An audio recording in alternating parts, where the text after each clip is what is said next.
السلام علیکم دوستو، لوگ کہتے ہیں کہ ماں کا راستہ جنت کی طرف جاتا ہے، لیکن میری زندگی میں ایک ایسی عورت آئی جس نے میرے گھر کو جہنم بنا دیا۔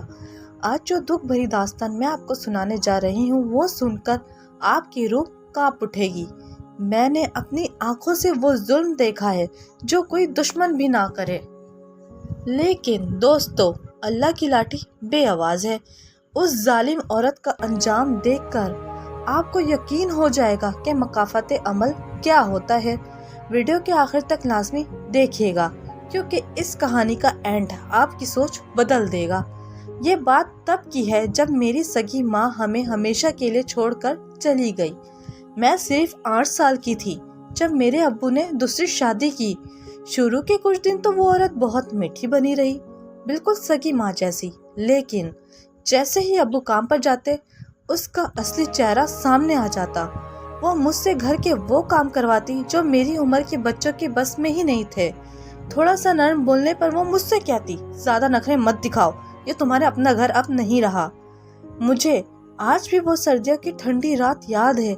گھر میں مہمان آئے تھے اور مجھ سے غلطی سے چائے کی پیالی گر گئی۔ سب کے سامنے تو وہ چپ رہی، لیکن جیسے ہی مہمان گئے، اس نے میرا ہاتھ پکڑ کر اور مجھ سے اس اندھیری کوٹری میں بند کر دیا جہاں ساری رات میں ٹھنڈ سے کانپتی رہی۔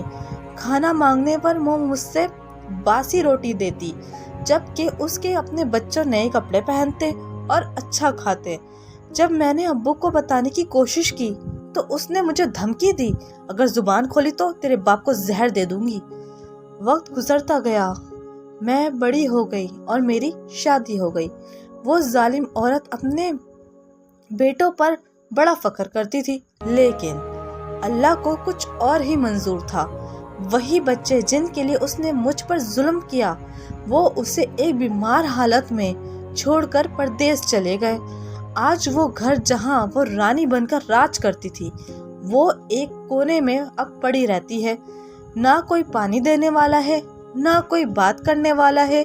اس کا وہی ہاتھ جس سے وہ مجھے مارتی تھی، آج لڑکھڑاتے پیرالائز کی وجہ سے ہلانے کے بھی قابل نہیں رہی۔ میں جب بھی اسے دیکھنے جاتی ہوں، اس کی آنکھوں میں صرف آنسو اور پچھتاوا ہوتا ہے۔ وہ مجھ سے معافی مانگنا چاہتی ہے، لیکن شاید اس کے گناہ اتنے بڑے ہیں کہ الفاظ اس کا ساتھ نہیں دیتے۔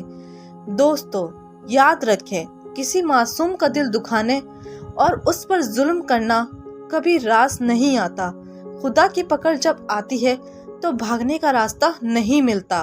اگر آپ کو یہ سچی کہانی پسند آئی ہو تو اسے شیئر ضرور کریں، تاکہ کوئی اور کسی مظلوم پر ظلم کرنے سے پہلے 100 بار سوچے۔